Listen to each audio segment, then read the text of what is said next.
college year and I have scored 692 out of 720 neet. I studied for 2 years exclusively at XLP college.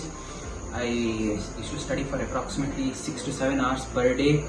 The teachers there helped me a lot, and guided me throughout the entire process. I used to read NCERT textbooks many times over. I have really lost count of how many times I've read it.